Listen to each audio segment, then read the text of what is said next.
Tá, pessoal, a gente tem essa semana, acho que a gente tem uma ao vivo terça-feira, aí vocês me falem o que vocês querem que eu faço, né? Vou dar prioridade para vocês que são presencial. Aí um tema aí a gente escolhe e eu monto um ao vivo aqui. Aí a gente tem depois desse encontro mais dois, daqui umas 2 semanas. E aí eu vou ver se eu pego crimes contra a administração pública, que eu falei, e crimes contra a dignidade sexual.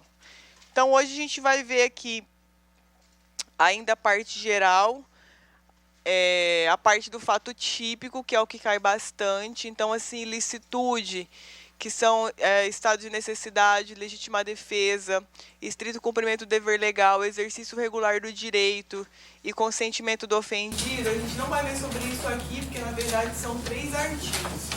Então, assim, eu passo até os artigos para vocês memorizarem, mas não é cobrado com nenhuma complexidade essas questões. E a questão da culpabilidade, que são 3 substratos: potencial consciência da ilicitude, imputabilidade e exigibilidade da conduta diversa, também a gente não vai ver porque a incidência é muito baixa.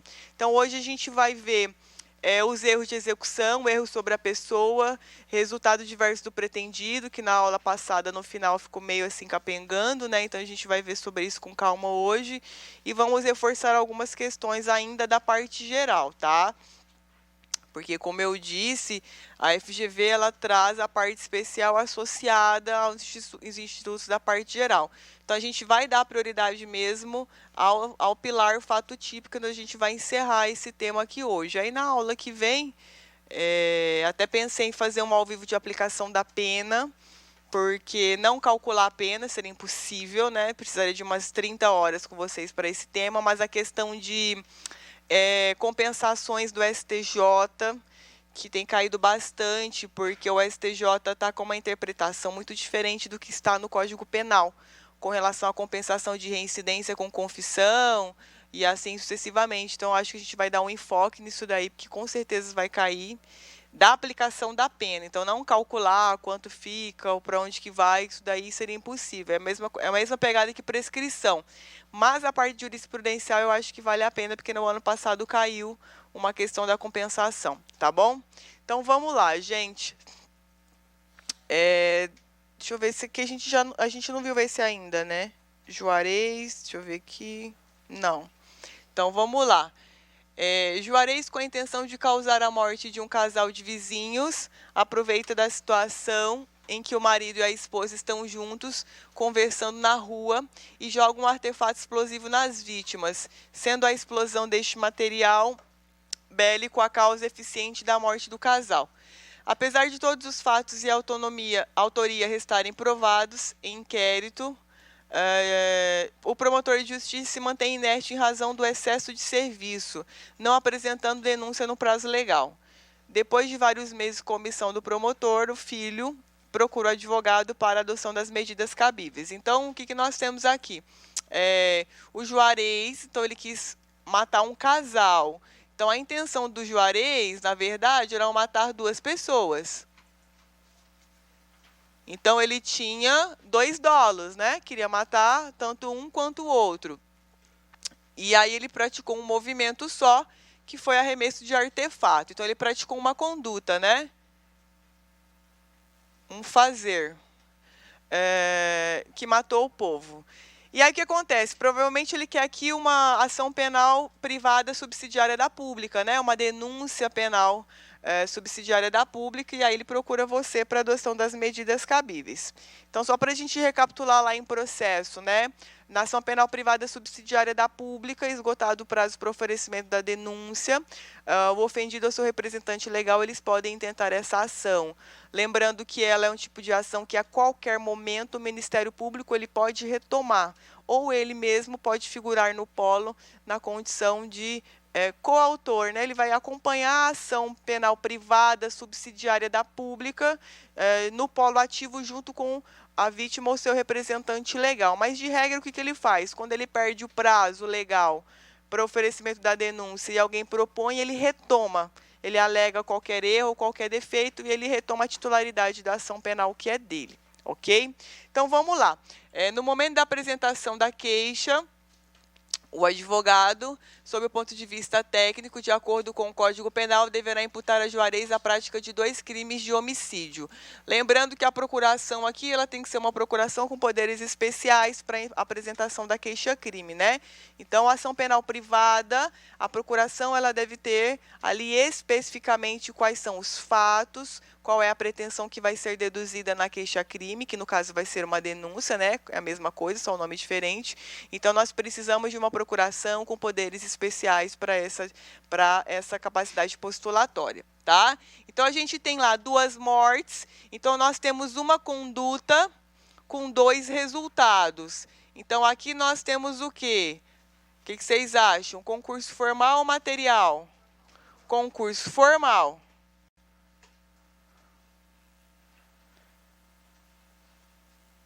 Próprio ou impróprio? Impróprio? Por quê? Pode falar, se estiver errado eu corrijo.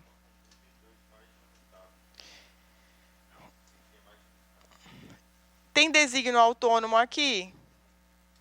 Desígnios autônomos significa dolos diferentes, né?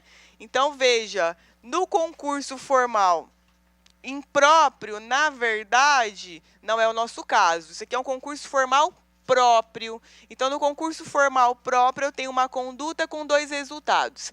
Nesse concurso formal aqui, que não é o nosso caso, que a gente vai falar daqui a pouco, eu vou voltar ao IM ali, nesse concurso formal próprio, o segundo crime, geralmente, ele é a título de culpa. Então, ele é culposo. Então, eu tenho um dolo antecedente, eu consigo atingir aquilo que eu pretendia com esse dolo, mas eu tenho outro resultado a título de culpa. Veja que no concurso formal próprio do artigo 70 do caput, a gente trabalha com o sistema de exasperação. Justamente por isso. Então, veja, quando o agente, mediante uma só ação ou omissão, pratica 2 ou mais crimes, aplica a pena mais grave das penas cabíveis, ou se iguais, somente uma delas, mas aumentada em qualquer caso de 1/6 até a metade. Então, só para vocês entenderem aqui na dosimetria. Então, eu tenho primeira fase, segunda fase, terceira. Na terceira, eu trabalho com as causas de aumento ou causas de diminuição da parte geral e da parte especial. Então, quando eu tenho crime continuado e concurso formal, eles ficam alocados aqui. Sistema de exasperação no concurso formal significa dizer que você pega o mesmo crime se idênticos. Então, por exemplo, se são 2 homicídios dolosos simples, você pega a mesma pena, de 6 a 20 anos, e exaspera nesse raciocínio aqui. Ou se eu tenho um homicídio doloso e o culposo, eu pego a pena do crime mais grave e eu exaspero, ok? Então, essa exasperação que a gente diz, na verdade, nada mais é do que uma causa de aumento de pena da parte geral. Então, isso vai incidir aqui na terceira fase. No concurso formal próprio, é isso que acontece. Então, eu vou exasperar. O nosso caso aqui, ele é um concurso formal impróprio. Por que impróprio? Porque, na verdade, no começo da minha fala, eu disse para vocês que no concurso formal próprio, eu tenho 2 resultados, um a título de dolo e culpa, concordam? Se ele é um concurso formal impróprio, é porque, a rigor, não é um concurso formal. E a gente chama de impróprio por uma ficção jurídica. Porque, na verdade, nós, quando usamos a nomenclatura concurso formal impróprio, a gente não aplica o critério da exasperação. Nós aplicamos o critério do concurso material, que é o parágrafo único do artigo 70. Quando eu digo para vocês concurso formal impróprio, significa a mesma coisa que dizer concurso formal com desígnios autônomos, ok?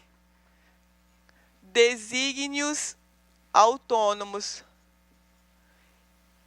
Desígnios autônomos é a mesma coisa que dolos distintos. Veja, no concurso formal próprio, eu não tenho dolos distintos, eu tenho dolo e culpa. Então, o legislador, ele dá um benefício na hora da dosimetria. Mas quando eu tenho desígnios autônomos, que são dolos distintos, eu dou o tratamento de concurso material, que é o parágrafo único do 70. Então, o que vai acontecer? Eu vou pegar os dois homicídios ali e vou trabalhar, fundamentar cada autoria e materialidade separadamente, né, para quem vai fazer penal aí, né, nós já preparando para a segunda fase. Então, eu vou pegar a autoria e materialidade separadamente para cada vítima, depois eu vou calcular separadamente cada pena e depois eu vou provocar o cúmulo material dessas condenações. Então, se eu tenho 10 anos e 10 anos, a minha pena total é 20. Então, eu pego esses 20 anos e jogo no regime de cumprimento de pena, se aberto, fechado ou semiaberto. Tudo bem? Então, aqui no nosso caso, a questão ela disse o seguinte: olha, ele quis matar os dois. Quis matar o casal. Então, ele está dizendo, olha, ele tinha 2 dólares. Não foi que ele queria matar um e deu merda e o outro morreu. Então, na verdade, aqui nós vamos ter essa ficção jurídica. Então, veja, nesses casos, concurso material, querendo a soma das penas impostas para cada um dos delitos. Não, não é um concurso material, porque foi uma conduta só. Concurso formal, requerendo a exasperação da pena mais grave, em razão do concurso de crimes. Não, porque são desígnios autônomos, ok? Então, seria um concurso formal impróprio, tá? Quando a FGV ela diz concurso formal sem dizer se próprio ou impróprio, você fica sempre na regra. É o próprio, é a razão pela qual o instituto foi criado. Então, é o concurso formal próprio, ok? Continuidade delitiva, não é. Concurso formal, requerendo a soma das penas impostas para cada um dos delitos. Então, aqui ele vai responder pela soma. Lembre-se, gente, em direito penal, sempre que a nomenclatura trouxer impróprio, é porque não é aquilo lá. Não é, senão não seria impróprio. Então, se você levar por uma vertente do raciocínio, você não vai conseguir equiparar com o instituto, porque não faz sentido, justamente porque são coisas completamente diferentes. Então, por exemplo, vou pegar um exemplo da parte especial, roubo impróprio. Quer dizer que não é roubo, porque se fosse roubo, seria só roubo. Então, na verdade, ali no roubo impróprio, por exemplo, é um furto que os caras deram o tratamento de roubo. Então, sempre em direito penal, quando a nomenclatura ela vem imprópria, significa que ela não é a essência daquele instituto. Então, se é um concurso formal impróprio, é porque o efeito não é de concurso formal. Então, nós vamos trabalhar como se fosse um concurso material. Então, a gente vai somar as penas. Tudo bem? Então, na raiz, na matriz, nós teríamos concurso formal, uma conduta, 2 resultados. Perfeito. Mas como dessa conduta eu tinha desígnios autônomos, eu vou dar um tratamento de concurso material. Tudo bem, pessoal? Oi. Na verdade, o 69, quem me perguntou? O 69 é o concurso formal por excelência, é o conceito de concurso formal. Só que lá eu tenho, quando para mais de uma conduta, eu tenho mais de um resultado, calcula a pena de cada um dos dois e soma. No concurso formal impróprio, é um concurso material, mas com uma conduta só. Então, eles... Exatamente. Então, não, nesse caso não é mais benéfico, porque o tratamento... Não, o 70 parágrafo único, ele diz assim, olha, qualquer exasperação que for prejudicial, a gente aplica o 69. Lembra da aula passada que a gente fez um caso que era concurso formal próprio, a gente pegou uma pena de um homicídio com uma outra pena e na exasperação ficou absurda? Então, é para isso que serve, tá? A essência desse concurso formal aqui é o próprio. Essa parte aqui é o impróprio, essa parte final é o impróprio. Que, na verdade, é o concurso material. Mas como o legislador, no concurso material, ele traz assim, quando mediante mais de uma ação ou omissão, então eu preciso ter 2 condutas isoladas, então 2 tiros. Como aqui eu tenho uma conduta que foi uma explosão, o legislador ele entendeu por bem colocar aqui dentro dos artigos 70, mas atribuindo o mesmo efeito do concurso material. Então, essa parte aqui do 70, ela não é benéfica, não é nada. Na verdade, é como se fosse o concurso material. Você vai calcular cada um e vai ali dar o resultado final, ok? Então, vamos lá. Depois, questão 2. Cláudio, na cidade de Campinas, transportava e portava em um automóvel 3 armas de fogo, sendo que 2 estavam embaixo do banco carona e uma estava na sua cintura. Então, vamos lá. Diante disso, o MP ofereceu denúncia contra Cláudio,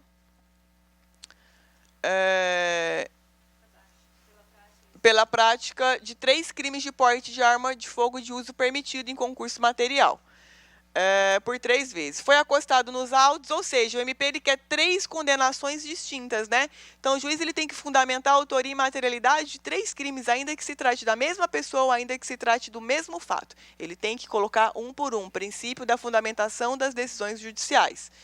Foi acostado nos autos laudo pericial confirmando o potencial lesivo do material, bem como que as armas eram de calibre 38, ou seja, de uso permitido. Nessas condições, então vamos lá, essa é a questão 2, né? Considerando os fatos, então vamos de baixo para cima. O STJ ele tem um entendimento que, em se tratando de arma, ainda que sejam várias armas ou várias munições no mesmo contexto, isso é um crime único, ok? Então, isso é um entendimento do STJ. Não é algo que está lá na lei de armas, vocês não vão encontrar, muito menos na parte geral. É um posicionamento do STJ. Então, portanto, nesse caso aqui, não vai ser concurso formal, nem crime continuado, vai ser crime único de porte de arma. E aí, o que vai acontecer? O magistrado, lá na dosimetria, naturalmente, que ele vai ali, ao longo das 3 fases, aumentar um pouco em razão da quantidade de artefatos, ok? Mas aqui para o STJ, eu tenho 10 metralhadoras no meu carro, crime único de porte. Tudo bem, pessoal? Aí eu trouxe aqui até um HC do STJ, tá? Com esse posicionamento que a gente acabou de conversar.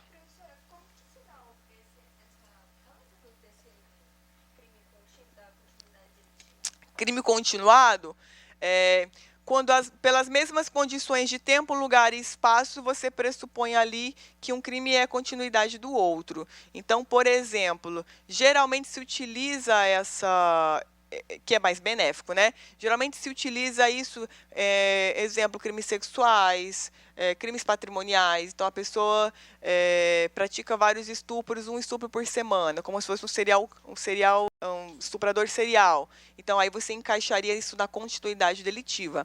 Só que na continuidade, você exaspera até o triplo. Então, assim, não sei até que ponto isso seria tão bom do que se cada pena fosse calculada isoladamente. Então, são geralmente para esses tipos de crimes. Crimes de legislação penal especial, por exemplo, não dá, é complicado. Por quê? Se eu sou traficante e todo dia eu vendo droga, o meu vender ele já vai englobar toda a unidade. Então, ainda que eu vendesse por 365 dias, eu respondo por um crime de tráfico. Então, nas leis especiais, geralmente, você unifica numa conduta só, e aí o juiz ele considera isso. Geralmente, nesse caso, na dosimetria, o juiz trabalha isso na primeira fase, que são circunstâncias judiciais e são um pouco mais subjetivas. Então, ali ele poderia elevar a pena base por conta desse número de armas, tá? Mas, na continuidade delitiva, o enunciado da questão obrigatoriamente vai ter que indicar para você que era crime de mesma natureza, mesmo meio e modo de execução, no mesmo time. Então, por exemplo, furtei hoje e furtei daqui a 3 meses. Não é continuidade. Furtei hoje e daqui a 1 mês. Não é continuidade. Geralmente, não temos um padrão da continuidade pelo número de crimes, mas o STJ é tendencioso em aceitar 3 ou mais crimes dentro do lapso temporal. Então, se eu pratiquei um furto hoje daqui a 15 dias, provavelmente não. Mas se eu pratiquei um furto hoje daqui a 15 dias e daqui a 20, ele considera já a continuidade delitiva, tá? Não. O crime continuado, o que acontece? A gente cria uma ficção jurídica, mas cada crime, cada conduta, ela isoladamente ela dá autonomia de crime único, é um crime único, né? Então, eles são independentes. No crime permanente, não. Você tem uma conduta, mas pelo verbo, ela prolonga o verbo do tipo. Então, por exemplo, privar com a finalidade de. Então, o meu privar, ele é algo... O meu privar está só aqui. Só que ele se prolonga no decurso do tempo. Geralmente, extorsão mediante sequestro, cárcere ou cárcere privado são os crimes, assim, de sempre para cair em prova, tá? Então, esse aqui é um crime único.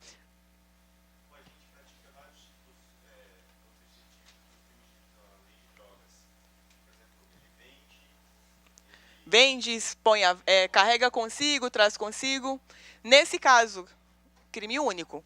Tanto é assim que, por exemplo, se a investigação ela forja um flagrante, forja não, né? Ela prepara um flagrante. Então, por exemplo, eu vou lá no, sei lá onde vende droga, um bairro aí, Canjica.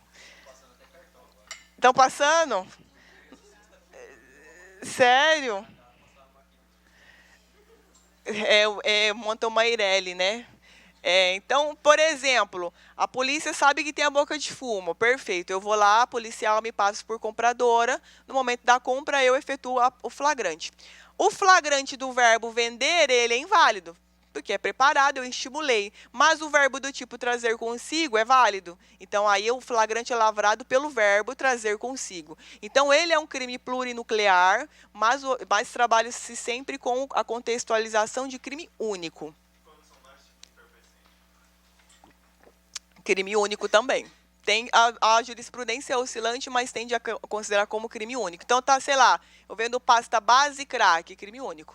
Mas aí o juiz ele trabalha na dosimetria isso também. A quantidade, a natureza, e ele vai dar um jeito de aumentar isso aí na dosimetria. A dosimetria ela é muito subjetiva, né? Então é a hora que o juiz ele faz essa diferenciação aí. A mesma coisa estupro, crime no plurinuclear. Então, crime único. Então, se teve uma penetração anal, vaginal, sexo oral, crime único. Os tribunais eles consideram como crime único e o juiz na dosimetria ele aumenta. Mas isso, gente, não está na lei. Então, existem juízes que consideram concurso material, por exemplo. Colecioneira desse jeito. E aí eu tinha que ler o problema. Denuncio em concurso material. Então, quando eu assessori... Isso, o problema é que eu tinha que ler. A promotora lá, pô, ela sempre colocava concurso material, embora eu soubesse que não era o entendimento do STJ. Então, se tinha lá uma penetração ânus e vagina, ela colocava concurso material de crimes na denúncia dela. Mas, como o juiz ele não se vincula à capitulação, né, só os fatos que são trazidos na peça inicial acusatória, ele acabava dando uma classificação diversa para os fatos, e aí ele colocava crime único, e na dosimetria ele considerava essa pluralidade de condutas, né, no mesmo contexto. Tudo bem, pessoal? Alguma outra dúvida? Então, beleza. Depois, vamos lá, questão 3. Rafael e Francisca combinaram praticar um crime de furto em uma residência onde ela exercia a função de passadeira. Decidem, então, subtrair bens do imóvel em data sobre a qual Francisca tinha conhecimento de que os proprietários estariam viajando, pois, né, para os patrão lá não sofrer violência. Beleza. No dia do crime, enquanto Francisca aguarda do lado de fora, Rafael entra no imóvel para subtrair bens. Ela, porém, percebe que o carro dos patrões está na garagem e tenta avisar o fato ao comparsa para que ele saísse da casa. Todavia, Rafael, ao perceber que a casa estava ocupada, decide empregar violência para continuar subtraindo os bens. Descobertos os fatos, Francisca e Rafael são denunciados pela prática do roubo majorado. Pelo concurso de pessoas. Considerando as informações, Francisca deverá buscar. Então, olha só. Aqui nós temos o concurso de pessoas, mas aqui nós temos uma questão de comunicabilidade, tá? Então, o nosso único artigo que nós temos no Código Penal sobre o concurso de pessoas é o 29, que é um artigo péssimo. Então, assim, no Brasil é um lixo o concurso de pessoas, em outras palavras. Coautoria, participação, é péssimo. Então, o juiz, ele brinca muito com isso na dosimetria para pior, né, geralmente. Então, o que acontece? Quando você tem um ajuste prévio entre coautores e nesse ajuste você tem um crime X e, de repente, ali o cara pratica um crime Y, geralmente, olha só, geralmente, cada um responde por aquilo que havia previamente ajustado. Agora, Geralmente, exceção, vamos praticar um assalto só com uma arma de brinquedo, beleza, combinei com o meu coautor, vamos exercer a violência com o artefato de mentira. Mas o meu coautor, ele diz assim, mas eu vou levar uma faca. Qualquer coisa, a gente está ali garantido, né? Se der um problema... Então, veja, eu como coautora, eu sei que tem uma faca com o meu comparsa. Então, se eventualmente ali ocorrer uma morte no contexto da subtração, eu seria minimamente conformada com isso, porque eu sei que ele está levando a porra da faca, e é um crime, não é nada perfeito. Nesse caso, embora a gente tenha ajustado um crime sem violência real, no caso, né, só grave ameaça, e ocorrer o evento morte, eu estou no latrocínio como coautora, porque eu sabia do artefato. Agora, quando o coautor ele não tem esse conhecimento, ele fica até então onde ele havia se comprometido, que é o nosso caso aqui. Então, a mulher, coitada, ela não acordou e não ajustou de forma prévia o furto. O roubo, desculpa. A questão deixou muito claro que ela não adentrou na casa. Porque se ela tivesse entrado na casa e visse alguém lá e tivesse continuado, ela já estaria no roubo se ele acontecesse. Então, a questão para evitar nulidade, ela já disse, olha, ela não está nem na casa, ela está completamente fora. Não teve ali uma unidade de desígnios para o novo crime. Isso seria uma progressão criminosa, né? Então, você está ali para o roubo e progride para um latrocínio.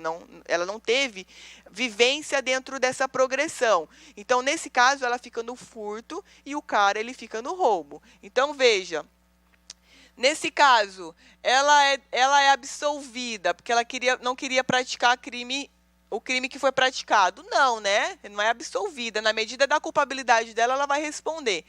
O reconhecimento da participação de menor importância com aplicação de causa de redução de pena. Ai, que isso aqui... Esquece isso aqui. Não, também. Não tem participação de menor importância. Ela é coautora, né? Houve uma divisão de tarefas. Depois, letra C. O reconhecimento de que o agente quis participar de crime menos grave, aplicando-se a pena do furto qualificado para ela. Perfeito. Furto qualificado pelo quê? Concurso de pessoas e provavelmente abuso de confiança. Duas qualificadoras.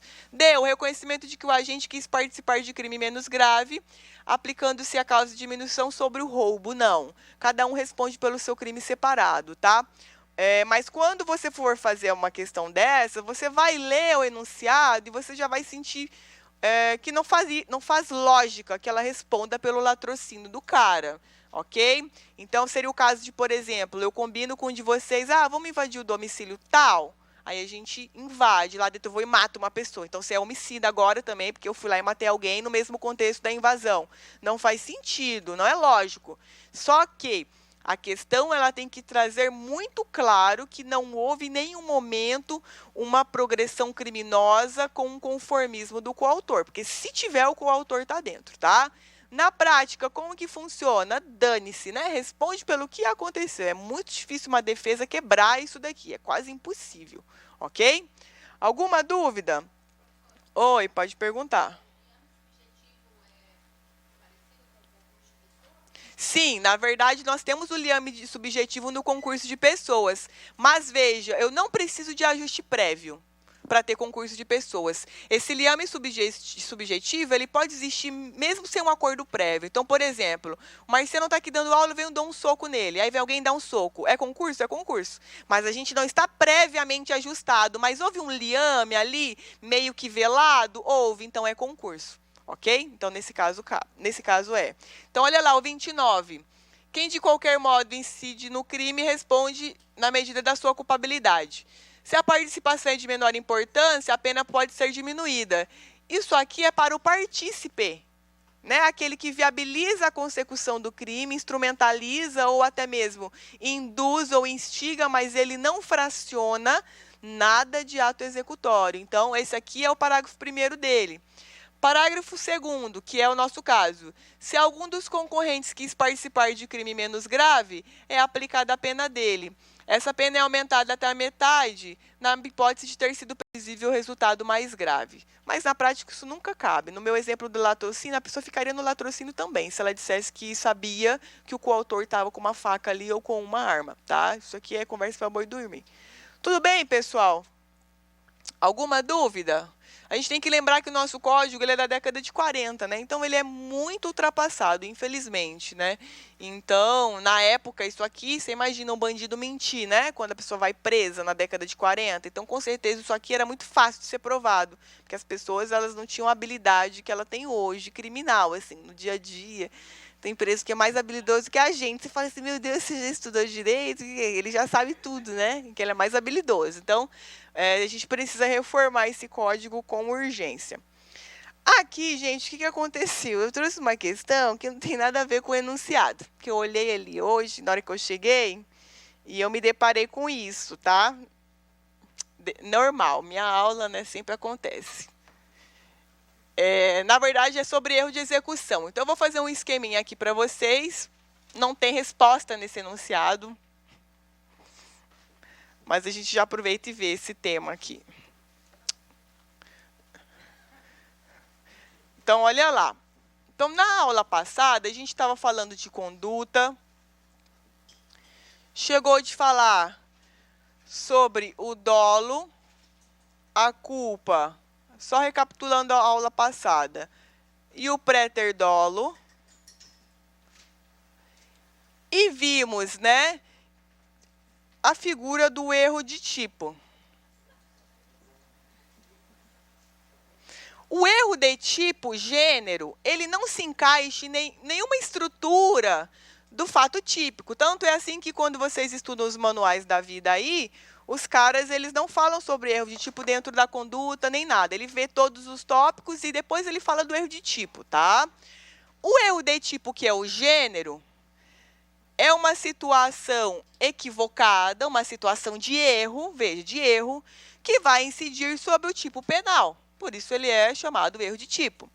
Essa situação de erro, como a gente viu na aula passada, rapidamente, que o povo estava querendo me bater para ir embora, pode ser o erro de tipo acidental, ou seja, uma situação na qual o agente se encontra equivocado, e esse equívoco é um acidente que vai macular a conduta dele. Então, tipo assim, a conduta dele vai sair bichada, mas ele quer muito praticar essa conduta. Então, veja que essa situação de erro, ela é um acidente, mas ela não é imprescindível para que o crime não exista. O crime vai acontecer de toda forma. Não é algo que vai impedir a existência do crime. Então, por isso, nós chamamos erro de tipo acidental. Esse aqui é um defeito do dolo. Ele vai causar um defeito do dolo. E também do préter-dolo, porque a conduta antecedente é dolosa, né? Então, aqui também ele incide, mas geralmente em prova eles cobram aqui.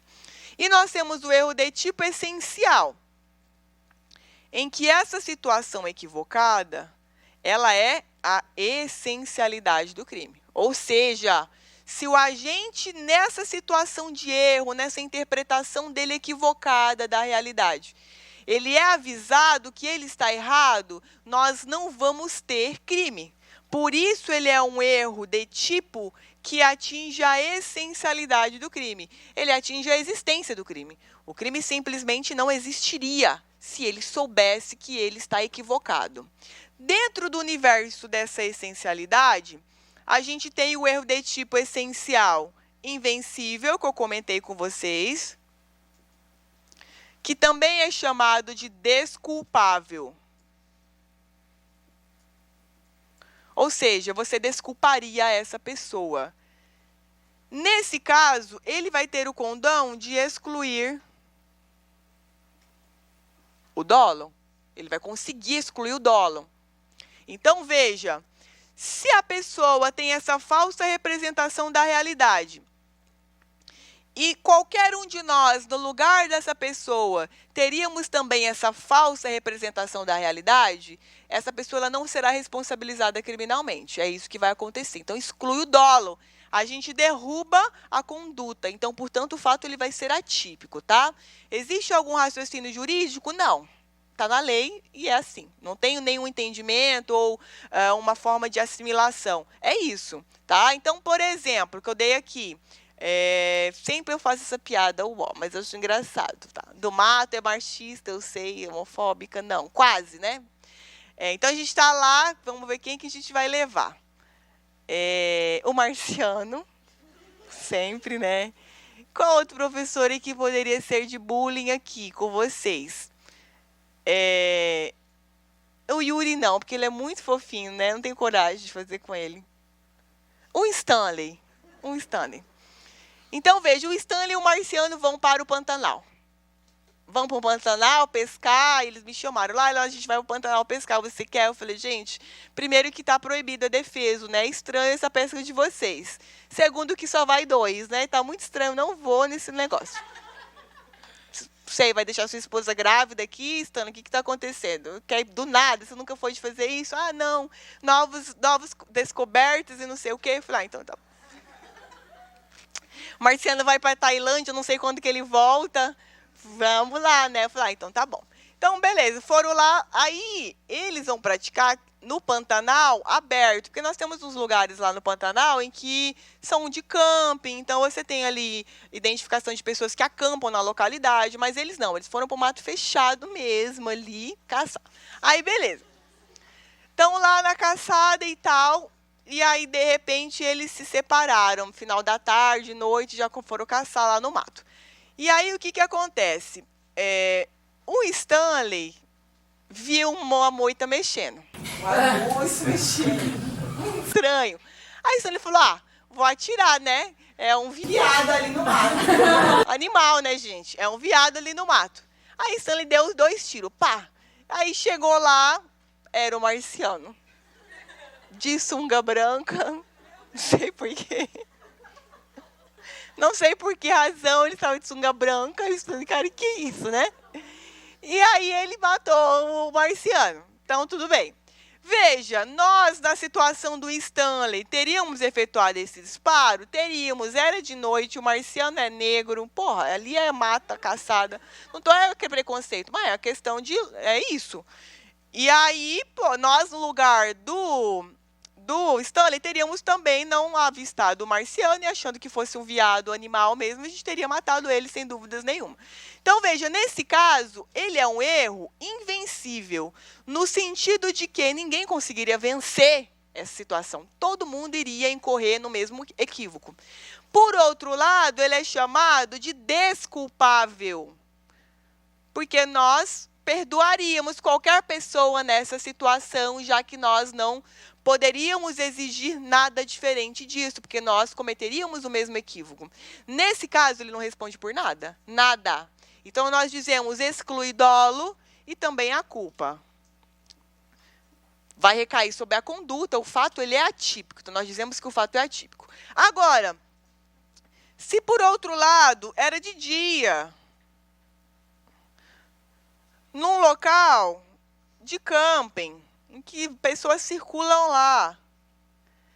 Nesse caso, o que vai acontecer? Se ele é um erro vencível, ou seja, se nós, no lugar do Stanley, não tivéssemos cometido esse equívoco, qualquer pessoa razoável saberia que não poderia ter efetuado o disparo daquela forma. Nós não podemos desculpá-lo por esse equívoco. Nesse caso, ele quis a morte do Marciano? Não. Então, ele responde por culpa. Homicídio culposo. Tá?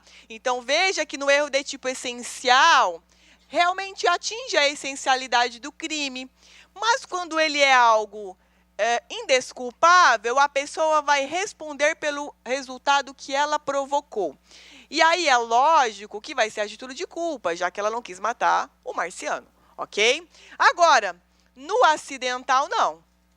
Você é avisado da situação de erro, mas você simplesmente conserta, você consertaria, no caso, para praticar aquilo que você eventualmente quis ou queria. Então, por isso que aqui nós temos as variáveis. Erro sobre a pessoa,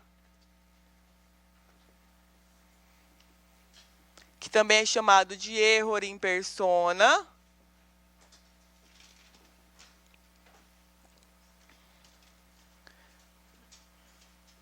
Erro na execução, aberratio ictus,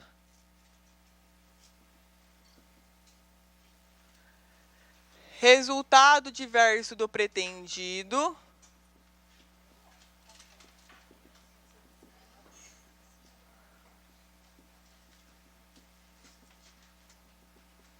Erro provocado por terceiro.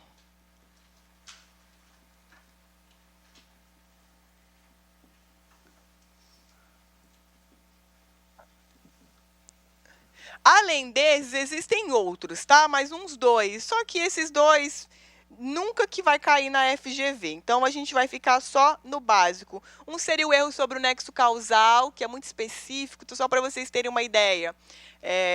Eu dei um tiro na pessoa e joguei ela no rio, mas ela morreu porque bateu a cabeça na pedra e morreu. Eu respondo pelo quê? Homicídio. Ainda que o nexo causal da morte não tenha sido disparo, porque ela morreu de traumatismo craniano, mas eu respondo pelo resultado final. Então, isso é um erro sobre o nexo causal. Tipo, não vai cair na FGV, é muito, eles não cobram esse erro sobre o nexo. Nesse último, só se for no último. Se for, eu trago, porque eu ainda não olhei essa última prova da FGV, vou ser sincera, eu vou deixar para olhar, porque eu tenho mais 2 encontros, então eu vou bater o olho em penal, vou ver se teve alguma coisa de novo. Mas nos últimos anos eu não vi erro sobre o nexo causal. Será? Então vou colocar ele aqui. Vou confiar em você, menino.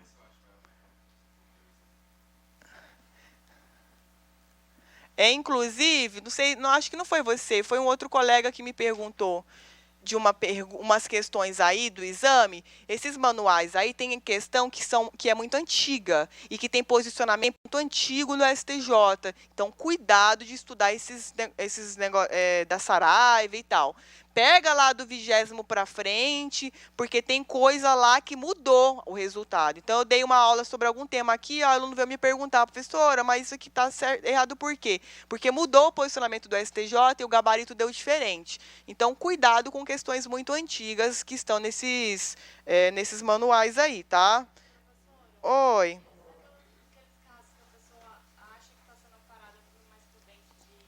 Ilicitude são as discriminantes putativas, mas elas incidem dentro do universo da ilicitude. Também é uma situação de equívoco que macula a sua conduta. Então, na verdade, você age achando que está amparada quando não está. Então, são excludentes de ilicitude fakes. Então, você acha que está amparado em uma das 5 quando não está. Não, está dentro desse universo, mas não de tipo acidental e essencial, tá? Porque não é um problema com relação à execução, tá? Aí ele fica dentro da ilicitude, essas discriminantes. Mas o que você vai pensar? É o mesmo raciocínio disso daqui, o mesmo. Se eu mato alguém achando que eu estou em legítima defesa, se qualquer pessoa no meu lugar tivesse feito a mesma coisa, exclui o dolo e a culpa.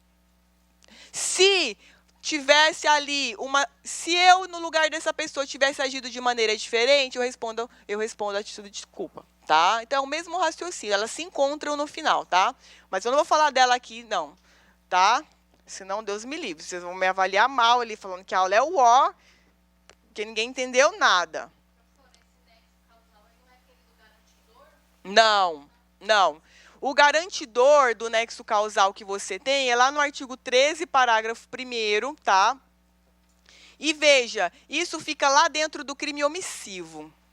Então, lembra que a gente tem aqui omissivo, comissivo? Comissivo por omissão?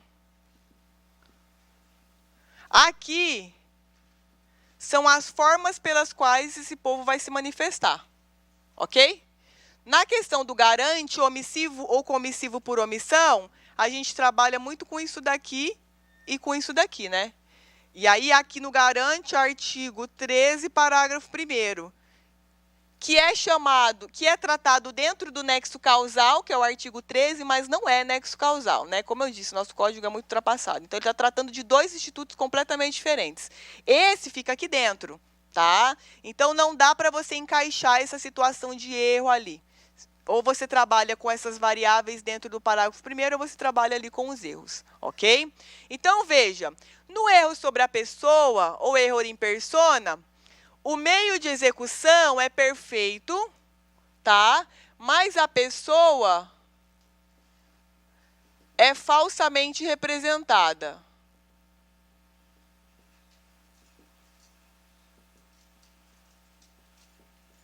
Ou seja, a sua execução é linda, só que a pessoa é outra, a pessoa não é a pessoa. Então, você foi lá, vou enforcar esse desgraçado, matou. Quando você olhou, era o irmão gêmeo. Então, veja, não foi um erro, um defeito na sua execução, no sentido do seu enforcamento ter sido ruim. Ele foi muito bom, só que o destinatário da sua conduta, você errou. Então, veja que nesse erro de tipo acidental, se chega alguém e diz assim a você, pô, você está matando o gêmeo, né? O que você vai fazer? Você vai parar de enforcar ele e vai enforcar quem você quer. Não vai mudar a vida do crime, o crime vai existir. Qual é o efeito? Muito parecido com o erro na execução. Do erro da execução, a pessoa é representada verdadeiro, mas aqui a execução é ruim. Exemplo, erro de pontaria. Então, você está mirando na pessoa que você quer, mas você deu um tiro e acertou em outra. Então, veja, também é um erro, uma modalidade de erro da execução. Aberratio ictus, a execução é um lixo, a vítima é perfeita. Erro sobre a persona, também é um erro na execução, é a mesma coisa, só que aqui chama persona para dizer que é a pessoa errada, mas a execução é perfeita. Tanto é a mesma coisa que o resultado é o mesmo. Responde como se houvesse atingido a vítima pretendida, também chamada vítima virtual. É a mesma coisa, só que tem nome diferente para cair em prova. É isso, só serve para isso. Os dois são erro na execução, ok? A FGV gosta de cobrar isso aqui, sobre a diferenciação de pessoa para execução gênero, tá? Então, cuidado. Pessoal, isso aqui é um erro de execução? É, porra, porque você queria matar um e matou outro, então você errou. Mas é chamado de pessoa porque o destinatário foi errado. Aquele mesmo raciocínio que a gente viu de desistência e arrependimento. É a mesma coisa, só que um chama um, outro chama outro, só para cair em prova, ok? No resultado diverso do pretendido...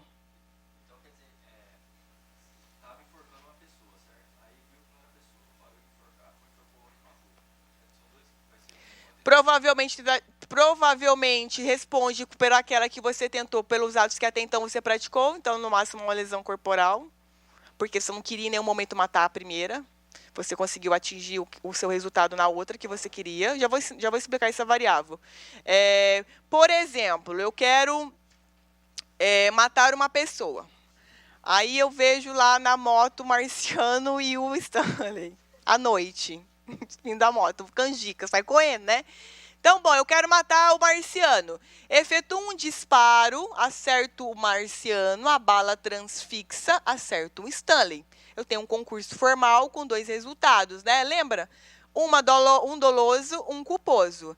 Eu respondo pelos 2 resultados em concurso formal. Então, Stanley culposo, Marciano doloso. Eu tive um erro na execução aqui? Eu tive. Porque eu acertei um que não precisava, sobrou, né? Sobrou tiro. Acertei um que não precisava. Essas hipóteses aqui, elas são mais específicas quando era aquilo ali você não conseguiu. Quando você não atinge o seu resultado, tá? Quando eu estou no erro na execução e eu atinjo o meu resultado, eu tenho um concurso formal. Consegue fechar o raciocínio? Porque é uma conduta dolosa e outra título de culpa que eu não queria. Então, sempre que eu tenho um erro na execução, qualquer um desses aqui, ou até mesmo o resultado diverso do pretendido, e também eu atinjo o que eu queria, é um concurso formal. Aí, a rigor, não é uma essência de erro, porque eu tive os 2. Agora, se, por exemplo, tá lá o Stanley e o Marciano, eu quero matar o Marciano, atiro, acerto o Stanley. Bom, eu vou considerar as condições pessoais do Marciano, eu respondo pelo Marciano. No caso do enforcamento que você falou, eu fui no primeiro, gravatei, vi que não era ele, soltei. Então, até então, eu pratiquei o que contra ele? Lesão. Dolosa? Dolosa. Porque eu quis enforcar o cara. Estava enforcando errado, mas estava enforcando, então é dolo. E o outro? Homicídio consumado. Só que aqui concurso material, porque são 2 condutas. Mas o raciocínio é o mesmo, né? Né? Nesse caso, não dá para eu embutir dolo e culpa no concurso formal. É material, porque são 2 condutas que você consegue ali fracionar no mundo dos fatos. Tá? Então, ele responderia pelos 2. No primeiro do enforcamento, tentativa de homicídio, não. Por quê? Porque na tentativa, alguém me interrompe. Lembra? Se eu estou enforcando e eu paro, eu desisto. Respondo pelo até então que eu pratiquei o quê? Lesão corporal. Então, você cai ali no universo da desistência voluntária. Veja, os institutos eles vão sempre se entrelaçando no final. Sempre é uma questão de lógica. Chega um tempo que não tem mais como errar. Então, só para recapitular. Se eu enforco um, aí eu vejo, não é esse, vou no outro. Esse um que eu desisti, desistência voluntária, logo, lesão corporal dolosa. O outro que eu consegui, doloso, concurso material, lesão corporal dolosa, homicídio doloso. Agora, eu quero uma conduta, mas eu produzo 2 resultados. Um eu quis e o outro não. Esse outro não foi erro na execução? Foi. Mas eu não consigo aplicar a ficção jurídica daqui. Por quê? Porque o outro resultado eu alcancei. Então, qual é a lógica? Concurso formal. Justamente nessa lógica, o legislador ele disse assim, como esse outro você não queria, vamos criar um critério de exasperação para você, para ser mais benéfico para você, justamente porque eu sei que você não queria o resultado a título de culpa. Tudo bem? Então, veja, no resultado diverso do pretendido, isso aqui também é um erro na execução. É a mesma coisa. Só que aqui nós vimos na aula passada que eu quero atingir uma coisa e atinjo pessoa, ou eu quero atingir uma pessoa e atinjo uma coisa. Qual é o efeito do resultado diverso do pretendido? Responde pelo resultado diverso do pretendido.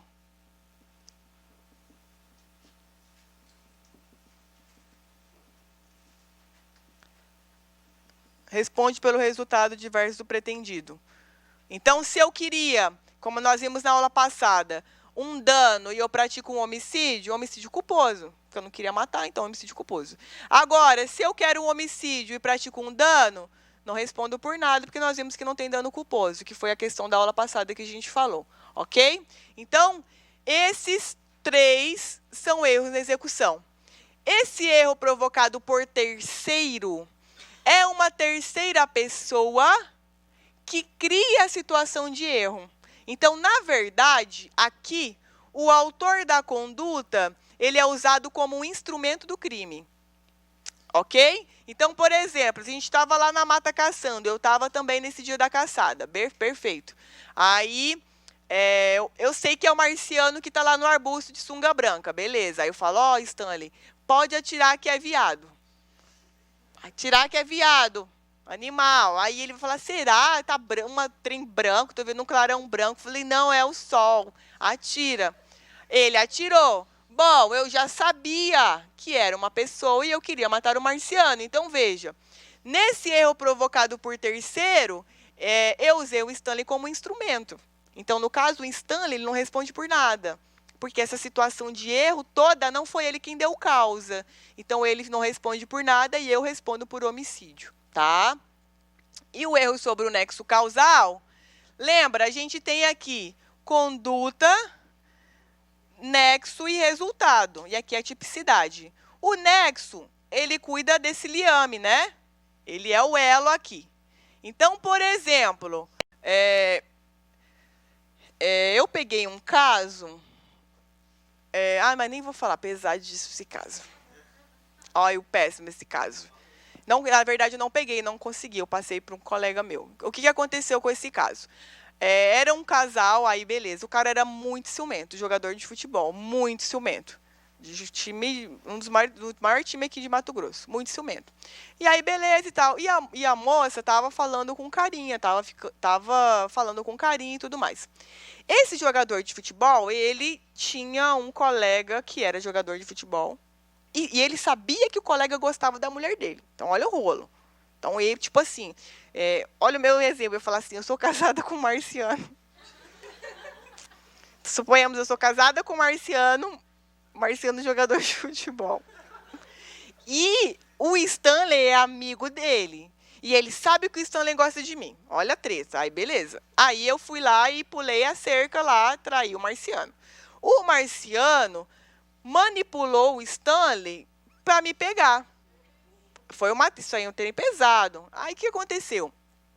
O Stanley foi lá, agora vamos mudar os nomes, porque aconteceu a desgraça, né?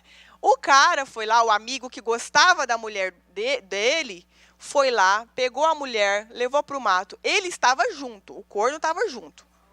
O cara estava junto.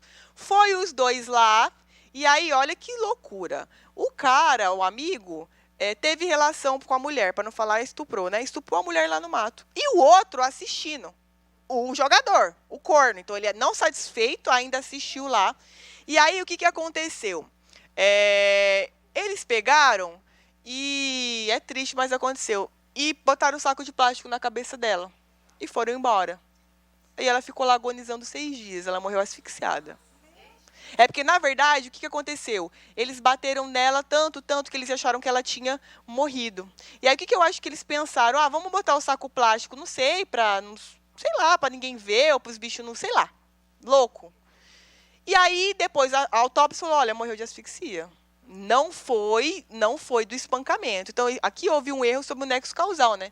Porque os caras acharam, bom, eu matei de pancada, mas matou de asfixia. Qual é o efeito jurídico? Vai responder pelo resultado. Dessa última? Tá, eu trago ela para aula. Só me lembrei no final que eu anoto no meu celular para não esquecer, tá? Mas não é esse que vai cair na prova de vocês, né? Mas na hora que eu vi, gente, eu fiquei chocada. Porque, assim, o povo queria... Me chamaram, aí eu não sabia que a vítima era mulher, sabia que era um homicídio, e é isso, né? Eu falei, vou lá atender. Quando eu vi, eu falei, não, me respeita, né? Quase que eu matei o homem ainda. Quase que eu enfiei, chuchei ele lá na presídio. Aí chamei um amigo meu lá que foi, mas eu não... Mas depois eu vi os autos e tal, foi bem pesado. Mas, enfim, foi um erro sobre o nexo causal. Os exemplos de prova, geralmente, de nexo causal, que o colega falou que caiu no exame, mas eu até me arrisco a dizer que foi algo desse tipo. Eu mato uma pessoa, acho que matei, né? E aí eu jogo ela da ponte. Aí ela cai, dá traumatismo e morre afogada. Eu respondo pelo quê? Veja, um erro no nexo causal. Porque eu acho que matei de tiro quando ela morreu de afogamento. Ou então, acho que matei a pessoa e enterrei ela morreu asfixiada e enterrada. Respondo pelo quê? Homicídio. Sempre pelo resultado final, tá? Então, no erro sobre o nexo causal, você vai ver que o autor do crime acha que matou de um jeito, quando na verdade foi de outro. Mantém o resultado que aconteceu, tá? Então, até estranhei de ter caído isso na prova. Hã? Sim, mantém o crime consumado, na sua forma consumada, tá? Agora, nesse caso do exemplo que eu dei, é óbvio, né? Das duas hipóteses, era um homicídio qualificado pelo meio cruel. Então, tipo, né, não teria nenhuma divergência. Mas com a questão do afogamento e da rocha, as questões de prova nem vão aprofundar se seria um erro de manter na qualificadora ou não, porque isso não tem consenso da doutrina, tá? Então, nem se preocupe com isso. Até é legal ter caído essa questão aí, eu trago ela na semana que vem. Alguma dúvida até aqui, gente? Então, olha só, esses são os erros, tá? Então, no acidental, você vai ter que casar isso dentro do dolo ou do pré-ter-dolo, ok? Agora, nós temos os artigos, que não tem nada a ver com essa questão, mas eu trouxe o artigo, que é o erro na execução, que é o 7.3, e aí ele engloba tudo. Então, veja, quando por acidente ou erro no uso dos meios de execução, o agente, ao invés de atingir a pessoa que queria, atinge pessoa diversa, erro sobre persona, responde como se tivesse praticado o crime contra aquela. No caso de ser também, esse artigo 20, parágrafo 3º, ele está... a questão da exclusão do dolo e culpa se é vencível ou invencível, tá? No caso de ser também atingida a pessoa que ele queria, aplica-se a regra do concurso formal. Lógico, o concurso formal é feito para isso. E aí o 74, que é o resultado diverso do pretendido. Então, quando não for o caso dos erros todos de execução, a gente tem a aberratio criminis, que é o resultado diverso do pretendido. Sobrevém resultado diverso do pretendido, a gente responde por culpa, se o fato é previsto como crime culposo. Se ocorre também o resultado, cai no concurso formal. Então, eu quero acertar uma vidraça, acerto a vidraça e mato a pessoa lá dentro, concurso formal. Sempre formal, dolo e culpa, dolo e culpa. No concurso formal próprio, dolo, culpa, sempre. Se eu tenho dolo, dolo é concurso material. Ou se eu tenho uma conduta com 2 resultados dolosos, vamos aplicar o efeito do concurso material. Tudo bem? Então, depois, vamos lá, vamos seguindo. Questão 5. Caio via sendo investigado pela prática de Orcrim. Durante os atos de investigação, Agentes da polícia descobriram que ele realizaria ação no exercício da atividade criminosa da organização que deixaria clara a situação de flagrante e permitiria a obtenção de provas. Né? Então, que é um flagrante retardado ou diferido ou postergado. Todavia, a investigação também indicava que nos dias seguintes outros atos do grupo seriam praticados por Caio, o que permitiria a identificação de outros envolvidos na operação. Diante disso, o delegado determina diretamente e em sigilo que ocorra ação controlada, comunicando apenas ao MP, retardando a intervenção policial para que a medida se concretizasse de forma mais eficaz, tá? A ação controlada também muitas vezes é tratada como flagrante diferido ou postergado. Você já tem a situação, mas você posterga ou difere para um momento mais oportuno. Considerando apenas as informações, Caio poderá buscar a invalidade da chamada ação controlada, por quê? Então, veja, na ação controlada, nós temos uma interferência do magistrado, tá? Então, na ação controlada, o magistrado, ele é noticiado da ação, mas ele não interfere no sentido de dizer, vai, não vai, eu quero estar junto, ele está fora. Por quê? Porque é investigação, né? Então, o juiz, se ele participa ativamente da investigação, isso daí viola o sistema acusatório, então ele não pode. Então, na ação controlada, ele é notificado, cientificado, na verdade, o juiz, por quê? Se der uma merda, a culpa é dele, porque a gente tem a instauração do procedimento investigativo, esse procedimento ele é distribuído no fórum, então ele cai para um magistrado criminal. Então você tem ali os trâmites do promotor vinculado àquela vara criminal, com a delegacia vinculada com aqueles crimes. Então tudo ali é triangularizado. Embora o juiz ele não participe muito ativamente, ele tem que saber de tudo. Porque qualquer problema mais grave cai sobre as costas dele. É ele, a decisão final, as decisões são dele. Então, veja, na ação controlada, ele é cientificado, mas ele não interfere. Então, ele não pode dizer assim, não, vai, não vai. Ele só vai interferir excepcionalmente quando fugir da legalidade ou quando for muito exagerado. Por quê? Porque pode dar merda para ele. Então, por exemplo, excelência, olha só, tem um container de maconha, sei lá, tem um caminhão de maconha chegando, mas vamos esperar que está vindo também 2 caminhões com vários explosivos e o PCC vai brigar lá na hora, vamos lá. Tipo, o juiz ele não vai falar, não, beleza, vai lá, vamos ver que um monte de gente pode morrer, um monte de policial. Então, provavelmente, ele não vai autorizar esse flagrante diferido. Ele vai falar, não, está fora da legalidade ou isso daí pode acarretar algum risco. Agora, ao lado da ação controlada, nós temos a infiltração policial. Na infiltração, aí é sério, porque aí é um cara que vai viver dentro da organização criminosa. Na infiltração é o juiz que decide, por quê? Se der uma merda muito grande, é nas costas dele que cai. Então, o delegado ele vai dizer assim, vamos colocar você na infiltração policial. Tá, mas o juiz vai falar, não, é perigoso, então não vai. Na infiltração, o juiz tem que deferir. Na pública, no identificado, e ele só vai interferir quando for dar merda. Só nesses casos. Então, nesse caso aqui, o que aconteceu? Ao que tudo indica, deixa eu ver se o juiz ele foi notificado aqui. Nem é o teor da questão, mas vamos ver se foi. Não foi comunicado. Já está errado essa porra. Não foi comunicado. Então, por exemplo, nesse caso aqui, só para a gente fazer um gancho, né, que vai fazer penal na segunda fase. Teve ação controlada, não teve notificação do magistrado. Foi feita a apreensão da droga e a prisão em flagrante é válida? Não, não é válida, porque não houve a notificação. E não pode depois do juiz ratificar, não fui avisado, mas beleza. Não é válido, tá?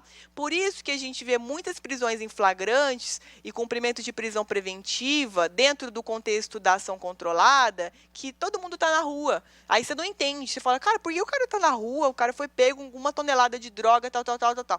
Teve uma ação controlada, o juiz ele não foi notificado. Aí o advogado criminalista, ele vai no processo. Foda-se que o cara estava lá, ele vai na técnica, é isso, advogado criminalista é na técnica. Teve, não teve, é prova ilícita. Prova ilícita tem que tirar dos autos, então ele vai para a rua. O juiz ele vai conceder? Provavelmente não. HC no tribunal, o tribunal tem que soltar. Se o tribunal não soltar, o HC no STJ. Ok? Então, vamos lá. O advogado de Caio poderá buscar a invalidade por quê? Não foi deferido acesso aos autos antes do encerramento da diligência. A defesa técnica, mas tão só o MP. Não, né? O advogado tem acesso a tudo aquilo que é documentado nos autos. Então, o que eles fazem? Não documentam nos autos, eles guardam o procedimento sigiloso sem documentar, para o advogado não ter acesso. B. Não é instrumento previsto na lei da ORCRIM. Mentira, a ação controlada é sim. Não houve prévia comunicação ao juiz competente, que nos termos da lei poderia, inclusive, estabelecer os limites. Não, só se extrapolar que ele vai entrar. Tipo, se extrapolou, não, então tá errado. Depois, não poderia haver retardo na realização... Peraí, desculpa, tá certo isso daqui, tá? Porque eu tô resolvendo ao vivo aqui, calma, tá certo. Segura essa daqui. D. Não poderia haver retardo na realização da prisão, sob pena de não mais ser admitida medida cautelar restritiva de liberdade, apesar de ser possível o retardo na formação. Não, é falso, me perdoem, é a C, tá? É isso mesmo. Na infiltração, o juiz ele defere antes da infiltração e na ação controlada o juiz ele estabelece os limites, se for possível. Se ele não quiser, não precisa, tá? Letra C aqui. Trouxe aqui até o artigo 8º. Alguém perguntar aí? Trouxe aqui o artigo 8º para vocês, que poderia, inclusive, ter lido antes de vir, né, para não errar.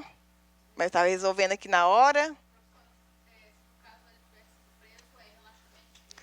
Então, se não, como nesse caso não houve a comunicação, se ele é preso, o que vai acontecer? Você vai pedir o relaxamento. Sempre que a prisão é ilegal, você pede o relaxamento. Só o que acontece? Ele vai preso em flagrante, ele vai para a custódia. Na custódia, o juiz, se constata que é ilegal, ele pode relaxar. Se ele entende que não é o caso de relaxamento, ele converte em preventiva. Se ele entende que não é o caso de preventiva, ele substitui por uma medida cautelar diversa da prisão. São as 3 coisas só que o juiz pode fazer. Se ele converte em preventiva, você, advogado, tecnicamente teria que pedir a revogação da preventiva, porque foi o decreto da preventiva. Então, você pede a revogação. Você pode invocar a ilegalidade da prisão. Pode, mas você não pode tecnicamente entrar assim, relaxamento de flagrante, porque não é um flagrante mais. Já se tornou uma preventiva. Então, você pede a revogação com base na ilegalidade da prisão. Então, você vai comer o rabo do juiz da custódia, né, que não são mesmos juízes, você vai dizer, olha, embora tenha sido homologado, constata vício aqui, que era para o motivo pelo qual eu quero a revogação. Se o juiz indefere, aí o que você faz? HC. Você provoca o juiz de primeiro grau para impetrar o HC sempre. Você não pode chegar lá igual um corrosão, ai meu Deus, converteu em preventivo, eu vou impetrar HC. Você não provocou a autoridade que praticou o ato ilegal. Cadê ela? Você não achou? Como que você vai sustentar isso no HC? Então, você precisa causar o ato ilegal, que no caso é o juiz não revogar. Se ele não revoga, aí você tem ilegalidade para poder entrar, tá? O que muitas pessoas fazem, e também alunos que vão fazer segunda fase, às vezes se equivocam, é isso. Ele vê a ilegalidade da prisão que é convertida em preventiva, e aí ele quer relaxamento. Claro, o relaxamento é prisão ilegal, qualquer prisão ilegal. Mas, tecnicamente, isso é uma revogação que você vai ter que pedir. Por quê? Porque não tem mais prisão em flagrante ali. Então, você pede com a tese da prisão ilegal. Se não couber, você provocou o juiz de primeiro grau a praticar um ato coator. E daí você mete o HC e você consegue no TJ. Se você não consegue no TJ, você vai para o STJ. Os tribunais, eles não aceitam o HC em salto. Então, eu não posso impetrar direto na STJ que os caras não vão conhecer. Eles vão falar, minha filha, você nem litigou lá no TJ, você está aqui fazendo o quê? Mas a gente fica tentando vários saltos, né? Até que consegue. Na prática, consegue sim, tá? Mas na prova, não. Tem que sempre HC no TJ e depois HC no Tribunal Superior. Tudo bem, pessoal? Então, aqui eu trouxe o artigo 8º, que é a lei. Como eu falei para vocês, gente, não vale a pena ficar lendo lei esparsa, é muita coisa. A não ser que seja lei da ORCRIM, que é uma lei pequena, lei 8.072/90, umas leizinhas assim, Estatuto do Desarmamento. Pô, gigante, só se você ler os crimes ali, só. Lei de drogas, pega só os crimes também. Não fique perdendo tempo, porque penal são 6 questões, 7. Nesse universo cai uma de lei penal especial. 2 no máximo. Então, pô, é muita coisa, são muitas leis, mais de 8 leis. Agora, lei que cai sempre, lei de execução penal, sempre cai.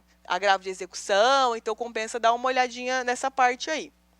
Depois, gente, questão 6. Em 2014, Túlio foi condenado definitivamente pela prática de estupro ao cumprimento de pena de 6 anos. Após preencher todos os requisitos legais, foi a ele deferido o livramento condicional.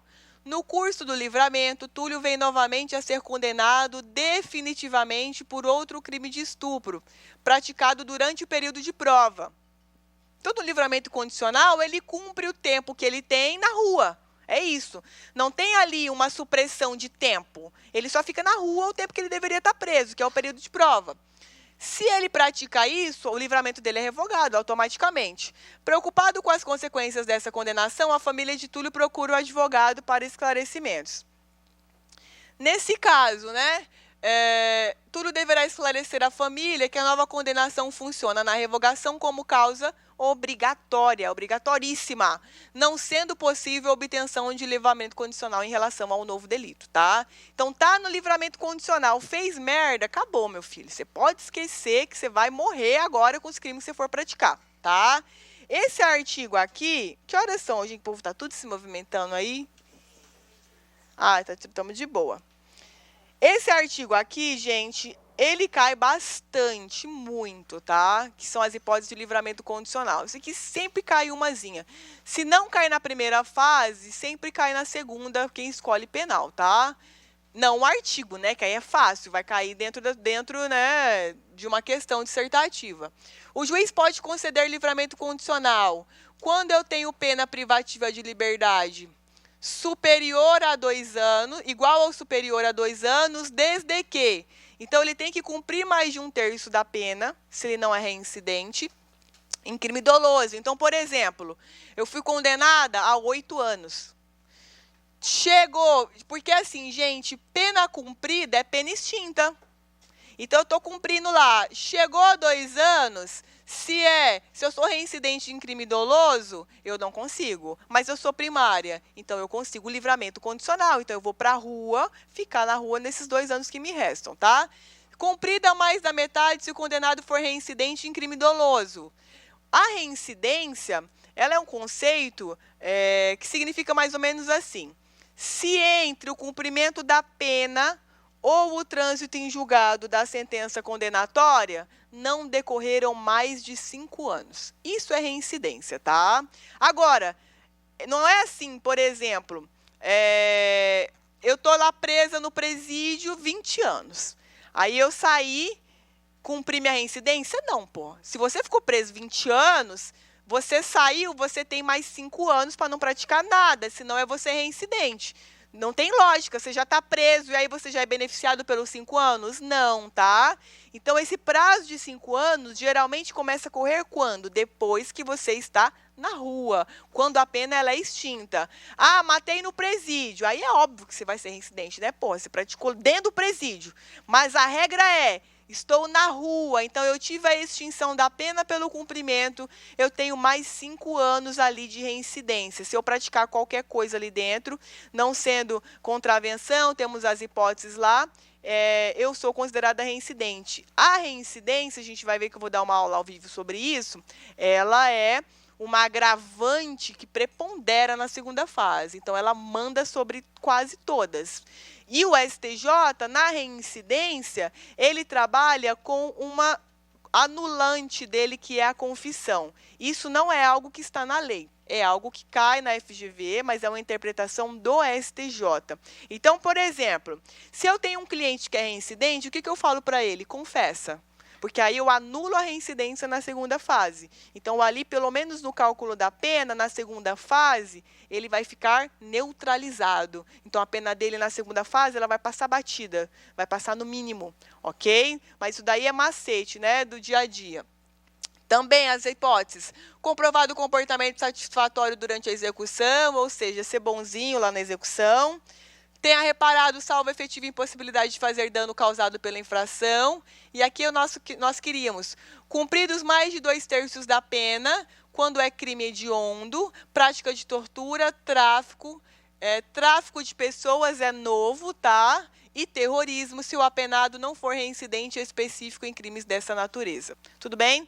Então, esse artigo aqui, gente, vale a pena memorizar, porque ele cai bastante. Esse e o artigo 44, que trata da substituição de pena, as hipóteses.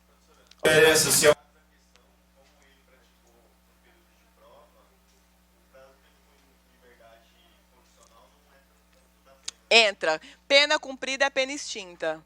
Inclusive, por exemplo, temos uma divergência muito grande no STF com relação a isso, porque o STJ já reconheceu uma hipótese que foi assim. Eu cumpri o meu livramento condicional. Belíssima. Só que eu pratiquei crime e ninguém sabia. Aí eu terminei meu livramento, pena extinta. Aí os caras falaram, tá, Laila, mas você praticou crime no seu livramento. Então, aquele que restou ali na prática do meu crime, aquilo lá eu vou ter que cumprir. Então, é como se fosse assim, eu tenho 1 ano de livramento condicional, hipoteticamente. Em 6 meses, dentro desse 1 ano, no 6º mês eu pratiquei um crime. Aí eu fiquei em off, ninguém soube. Aí terminou a pena, extinguiu a minha pena. Mas aí os caras falaram, Laila, você está sendo investigada porque dentro desses últimos 6 meses você praticou um crime que era o seu período de prova. Então, nesse caso, o STJ está fazendo o quê? Pegando esse bloco de 6 meses para eu cumprir. Os 6 meses que eu não pratiquei nada é pena extinta. Tá? Em direito penal é assim, pena cumprida é pena extinta.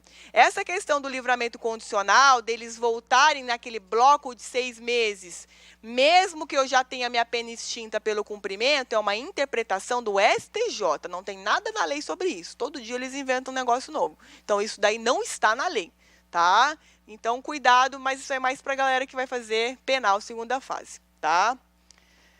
Oi.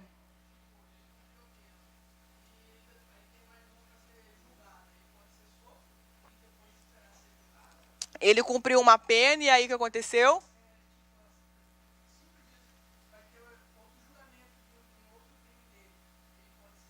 Pode. Então, por exemplo, suponhamos que eu tenha aqui um crime A e um crime B. Esse crime A, vamos até inverter, esse crime B andou mais rápido. E eu estou no livramento condicional dele. Esse crime A, eu estou respondendo, tá? Veja, qual que é o requisito do livramento? Comprovados, não tem nada aqui dizendo sobre a responsabilização criminal em curso, como é o caso da suspensão condicional do processo. Lembra que eu falei que o cara não recebe se ele está respondendo? Não tem nada? Então, o que acontece? Estou no livramento condicional, extinguiu a pena, então estou na rua, acabou. E esse crime sobreveio condenação? Normal. Não vai mudar. Tá? Agora, se, por exemplo, eu estou no livramento condicional e sobrevém um crime aqui dentro, aí revoga. Tá? Não vai interferir. Tem muita pessoa que sai do livramento, questão de 5 meses, tem condenação. Né? Tem cliente que paga a gente mensal, que não dá conta. Tanto por isso é verdade. Cliente criminal paga mensal para a gente, porque é tanta coisa que não dá conta. Faz milagre, a gente faz milagre, assim. Sim, pagam por mês lá, mas é perigoso, eu não mexo, tenho medo, não gosto. Tenho medo, de verdade. PCC não dá. É porque assim, você solta o traficante, aí você vira estimação do traficante, né? Ele quer só você. Aí você fala não, ele fala não, sim. Sim, você fala, não, tá bom, já ganhei um dinheiro. Não, agora até o final. Aí você não vira um negócio assim, sem fim. Então, é muito... Tipo assim, cliente criminal, você sempre tem que saber escolher. Por mais que o dinheiro seja tentador, é muito perigoso. Então, eu tenho amigo que anda com arma no carro. Porque não da PCC, mas de organizações criminosas e não consegue sair, porque se é bom, o cara quer você, pô. E aí vai um, vai outro, ele te deu lá 100, 200, 300 mil, chegou uma ação nova, ele não tem grana, ele quer você. E aí você vai falar não? Aí você tá no sal, você tá fudido. Aí tem que andar armado. Andar de colete na rua é assim. Então eu morro de medo, não tenho coragem não. Mas dá dinheiro, tá, gente? Manda o estagiário lá. Essa é a diferença do... Estou precisando também de estágio aqui. Depois, um recém-formado aqui, vamos conversar, tá? Quem quiser recém-formado, bem bacana, assim. Depois, gente, questão 7. Silva foi vítima de ameaça por meio de uma ligação telefônica em 2 de janeiro de 16. Então, vamos pegar as datas aqui rapidinho. 2/1/16. A ameaça já vem, né? Condicionada à representação. No dia 3, requereu, junto à companhia telefônica, o número de origem da ligação. Vindo a descobrir no dia 3 de julho que a linha era do ex-namorado. Então, o ex-namorado estava ameaçando. Descobriu nessa data. Então, aqui ela recebeu a ameaça, mas só tomou conhecimento de quem era o autor do fato em julho, tá? Carlos, de propriedade de Carlos, razão pela qual foi até a residência onde houve confissão da prática do crime. Então, ele confessou mesmo que sacaneou ela. Depois, quando ia ao MP, na companhia de Marta, sua esposa, para oferecer representação, Silva sofreu um infarto e veio a falecer. Marta, no dia seguinte, afirmou oralmente perante o promotor que tinha interesse em representar em face do autor do fato, assim como seu falecido marido. Na ação penal privada e pública condicionada à representação podem ser exercidos pela vítima ou por seu representante legal ou interessado. Cabe sucessão processual, sim, tá? Então, cuidado com esse detalhe. Diante do apelo de sua filha, Marta retornou ao MP no dia 6 de julho de 2016. Nossa, 3 dias depois. Até parece que o promotor ia atender ela rápido, né? E disse que não mais tem interesse na representação. Ainda assim, considerando que a ação penal é pública condicionada, o MP ofereceu de denúncia no dia 7 de julho de 2016. No outro dia, super rápido. Então, 7 de julho, ofereceu denúncia. Nesse caso, então vamos ver lá o que aconteceu. Ai, pulou aqui. Ocorreu a decadência, pois se passaram mais de 6 meses desde a data dos fatos. Não, né? Nosso time está rodando aqui, né? Prazo decadencial de 6 meses, contados a partir do momento que se sabe quem é o autor do crime. Isso está no CPP e também está lá no Código Penal. B. A representação não foi válida, pois não foi realizada pelo ofendido. Não. Admite sucessão, sim. Ocorreu retratação válida do direito de representação. E aí? Certo, tá? Retratação válida. A representação não foi válida, pois foi realizada oralmente. Nada a ver. Por exclusão já tiraria isso daqui, tá? Então, aqui o time é contado a partir do momento que você toma conhecimento de quem é o autor do fato. Lá no artigo 38. Só que nós temos lá no Código Penal a mesma previsão, tá? Só trouxe aqui para vocês. Depois, questão 8. Caio, Mário e João são denunciados pela prática de um mesmo crime de estupro. Caio possui uma condenação anterior definitiva pela prática do crime de deserção, que é um crime militar, ao cumprimento de pena privativa de liberdade. Já Mário possuía uma condenação anterior com trânsito em julgado pela prática de crime comum. Deixa eu colocar aqui para a gente fazer confusão. Gente, essas partes assim, quem não é do penal nem preocupa, tá? Vai estudar as outras matérias suas, não fica com loucura querendo aprender isso aqui, não.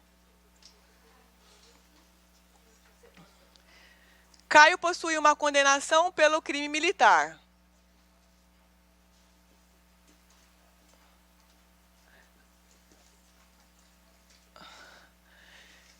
Já Mário tinha uma condenação anterior. Crime comum? Comum mais estupro, que é comum, né? Ah, multa? Aqui? Ah, tá, multa. Por fim, João possuía condenação definitiva por contravenção, né? Contravenção mais estupro. Então, vamos lá. No momento da sentença, o juiz reconhece a agravante da reincidência em relação aos 3, né? Então, a gente quer saber quando é que eu tenho reincidência para fins penais. Então, olha só. Nesse caso aqui, crime militar, ele não gera reincidência. Isso tudo dentro do lapso de 5 anos, tá, pessoal? Saiu 5 anos, não é reincidente mais. Não importa qual é a conduta. Então, o que o advogado ele vai poder fazer? Poderá buscar o afastamento da agravante em relação a Caio e João, já que somente Mário é reincidente. Então, se eu tenho condenação por crime comum, ainda que seja a pena de multa, mas é crime comum, então o que você vai olhar? É crime militar, é crime político, é contravenção ou é crime comum? Nesse crime comum, nós podemos ter pena privativa de liberdade acumulada com multa. Não, você não pode se atentar para esse detalhe. Ah, é detenção, é prisão. Dane-se, é crime comum, é reincidência. Não importa qual é a pena combinada, tá? Se é multa ou se é privativa de liberdade ou se é até mesmo uma restritiva de direitos. Então, por exemplo, o Código de Trânsito Brasileiro ele tem alguns crimes cuja pena é restritiva de direitos, a pena. Aqui no Brasil nós temos um costume de colocar a pena privativa de liberdade como sendo substitutiva, mas nós temos no nosso sistema crimes autônomos cuja primeira pena é restritiva. Então, se eu tenho um crime aqui do CTB, que é um crime comum, e a pena é restritiva de direitos, gera reincidência, tá? Então, esqueça a natureza da sanção que é combinada. Você só vai olhar se é crime comum ou não. Crime contravenção anterior, crime militar anterior, crime político anterior, não gera reincidência, tá? Depois, né, quem quiser aprofundar, isso aqui gera, no caso, poderia gerar e ter uma discussão sobre isso, se geraria ou não maus antecedentes. Mas reincidência não gera. Tudo bem? Então, aqui a alternativa D, tá? Professora, eu não entendi nada. Tudo bem, não, você vai só decorar isso aqui. É isso, você vai decorar e pronto. Não, antecedente não. Gera. Crime comum anterior, sim. O inverso, sim.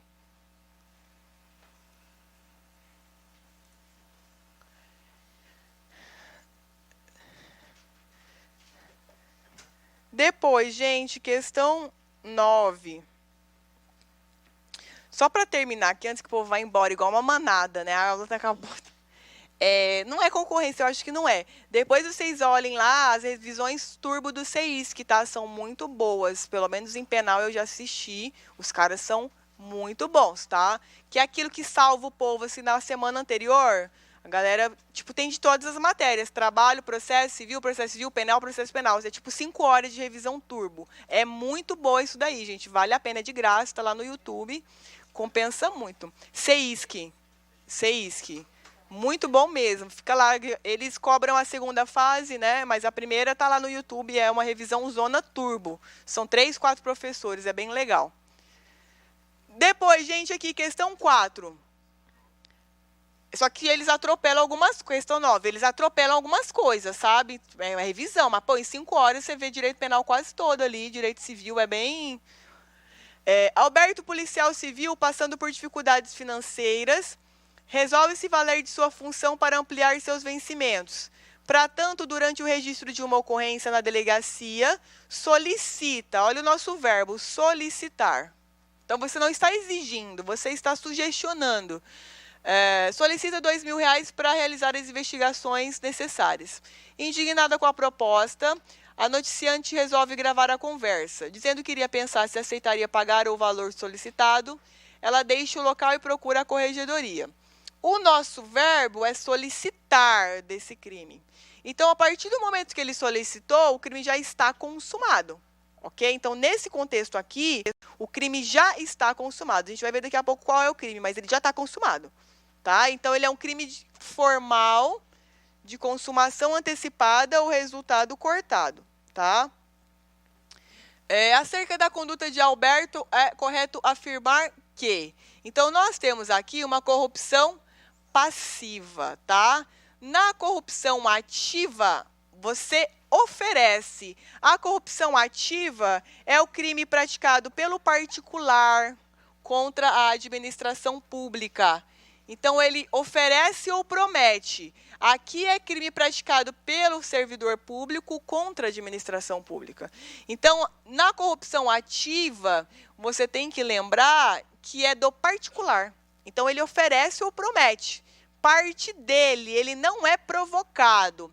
Agora, Se alguém solicita para mim e eu pago, eu que pago não estou em nada. Eu que cedo ali e pago não estou em nada, ok? Mas se parte de mim, eu estou no oferecimento. Agora, veja, eu ofereci para o policial.